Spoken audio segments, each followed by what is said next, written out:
Doctor Bhuvaneswari பேசுறேன். Aadhisha holistic homeo clinic. இன்னைக்கு நீங்க ஹோமியோபதியில தெரிஞ்சுக்க போறது ஏடிஹெச்டின்னு ஆங்கிலத்துல சொல்ற கவனச்சிதறல்னால ஒரு குழந்தைக்கு ஒரு இடத்துல உட்காராம துருன்னு ரொம்ப ஆக்டிவா இருக்கிறது, நம்மளால கண்ட்ரோலே பண்ண முடியாத அளவுக்கு ஆக்டிவா இருக்கிற குழந்தைங்கள ஹோமியோபதியில சரி பண்ண முடியுமா? கண்டிப்பா சரி பண்ண முடியுங்க. எப்படி டாக்டர் சொல்றீங்க? அதுக்கு அந்த குழந்தைய பராமரிக்கிற தாய்க்கு அக்செப்ட் பண்ற உணர்வு முதல்ல வரணும். நம்ம குழந்தைக்கு இந்த மாதிரி ஆயிடுச்சு அப்படின்னு வருத்தப்படக்கூடாது.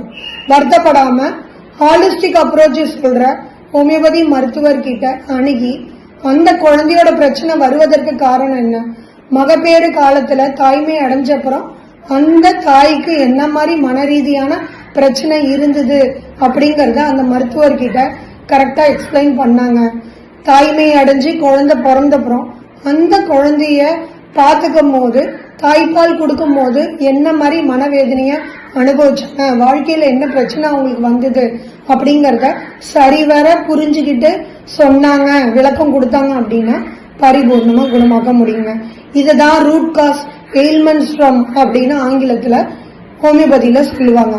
இது தெரிஞ்சாலே பாதி நோயை சரி பண்ண முடியும். ஹோமியோபதியை பொறுத்தவரை கேஸ் கரெக்டா எடுத்தோம், அந்த அணுகுமுறை கரெக்டா இருந்ததுனாலே பாதி நோய் சரியாயிருங்க. மிச்சம் இருக்கிற நோய் மருந்துகளை ஒத்ததுக்கு ஒத்த மாதிரி கொடுக்கும் போது நிரந்தர குணமாக்கும். இது இல்லாம அந்த குழந்தைய அந்த தாய் எப்படி எல்லாம் பாத்துக்கணும் அப்படின்னா, அந்த குழந்தைக்கு என்ன பிரச்சனை, ஒரு இடத்துல உட்கார வைக்க முடியாது, அங்கேயும் இங்கேயும் ஓடிக்கிட்டே இருக்கும், கண்ட்ரோல் பண்ண முடியாது, பயம் தெரியாது, டேஞ்சர் தெரியாது. அப்போ எப்படி சரி பண்ணணும்? எது சொன்னாலும் பொறுமையா சொல்லணும், அடிக்க கூடாது, துன்புறுத்தக்கூடாது, வாயால அதிகமா சத்தம் போட்டு பேசக்கூடாது. அந்த குழந்தைய பத்திரமா பாத்துக்கணும்.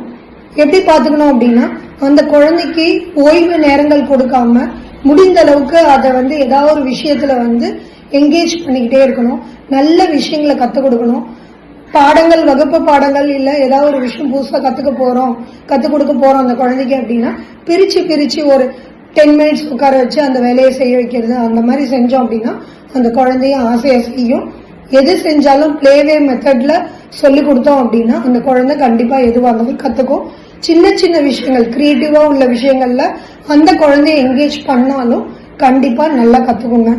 இது மாதிரி தகவல்களை தெரிஞ்சுக்கிறதுக்கும் ஏடிஹெச்டிய பத்தி இன்னும் முழுசா தெரிஞ்சுக்கிறதுக்கும் ஹோமியோபதியில அதை எப்படி சரி பண்ண முடியும் அப்படிங்கறத தெரிஞ்சுக்கிறதுக்கும் வாட்ஸ்அப்ல கால் பண்ணுங்க, இல்லைன்னா டெக்ஸ்ட் பண்ணுங்க. கீழே உள்ள வெப்சைட்ல போய் மேலும் தெரிஞ்சு